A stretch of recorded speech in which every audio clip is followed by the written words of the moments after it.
तो आज आपका फिर से स्वागत है हमारे YouTube channel target edu point पे। तो कल हमने मैट्रिक क्लास के मैथ को स्टार्ट किया था, जिसमें हमने बताया मैथ का जो फर्स्ट चैप्टर है वास्तविक संख्या। आज हम शुरू करने जा रहे हैं हिंदी। हिंदी में देखा जाए तो दो बुक की पढ़ाई होती है, एक होती है गोधली, दूसरी होती है वर्णिका। गोधली भी दो खंडों में बांटा हुआ रहता है, एक होता है गद्य खंड जिसमें कहानी, एकांकी, भाषण इत्यादि शामिल होते हैं। दूसरी होती है काव्य खंड जिसमें केवल कविताओं का संग्रह होता है, एक ही करके कविता उसमें दी गई रहती है जिसे अच्छे ढंग से अध्ययन करना होता है। तो चलिए आज हम शुरू करते हैं गद्य खंड। गद्य खंड में देखा जाए तो पहला चैप्टर श्रम विभाजन और जाति प्रथा है। चैप्टर का नाम है पहला श्रम विभाजन और जाति प्रथा, जिसके लेखक डॉक्टर भीमराव अंबेडकर हैं, जो हमारे संविधान के जनक कहे जाते हैं, जिन्होंने इस संविधान को यानी हमारे भारत देश के संविधान को लिखा है। तो चलिए शुरू करते हैं श्रम विभाजन और जाति प्रथा चैप्टर। तो यहां पे देखिए हिंदी, आज हम शुरू कर रहे हैं गद्य खंड पार्ट 1, जिसका नाम है श्रम विभाजन और जाति प्रथा, जिसके लेखक हैं डॉक्टर भीमराव अंबेडकर।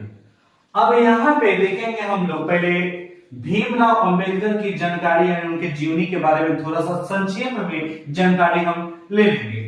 यहाँ पे देखा जाए संविधान का जनक कौन है? डॉक्टर भीमराव अंबेडकर। उनका जन्म 14 अप्रैल 1891 मध्य प्रदेश के महू एक दलित परिवार में हुआ था। जाति से वे महार जाति के थे, जिसे अछूत या दलित कहा जाता है। उनकी माता का नाम था भीमा बाई और उनके पिता का नाम रामजी सकपाल था। माता का क्या नाम था? भीमा बाई और पिता का नाम रामजी सकपाल। उनका विवाह 1906 में रमाबाई के साथ हुआ था। 1906 में किसके साथ हुआ था? रमाबाई के साथ में हुआ था। उन्होंने मैट्रिक की परीक्षा पास की थी 1907 में, यानी शादी के 1 साल बाद। उनके 3 प्रेरक व्यक्ति रहे, एक थे बुद्ध, दूसरे कबीर और तीसरा ज्योतिबा फुले। प्रथम भाषण का सम्मेलन उन्होंने दिया था 1936 में, वो भी लाहौर में। कहा दिया था? 1936 में, वो भी लाहौर में।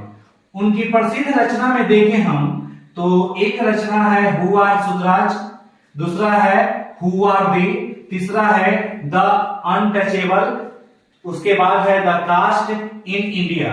ये प्रसिद्ध रचनाओं में से एक है। उसी तरह उनके विख्यात भाषण को हम देखें तो एक भाषण है द एनहिलेशन ऑफ कास्ट, जिसका हिंदी में अनुवाद ललाई सिंह यादव ने किया। उनकी मौत 1956 में दिल्ली में हुई थी। इस प्रकार हम देखें कि ये 12 क्वेश्चन जो है एग्जाम में बराबर पूछे जाते हैं, जो चैप्टर के पहले ही यानी लेखक परिचय में हम लोग देखेंगे, उसे अध्ययन करेंगे। तो आप सभी इसे अच्छे से नोट कर लें और इसे याद कर लें। धन्यवाद।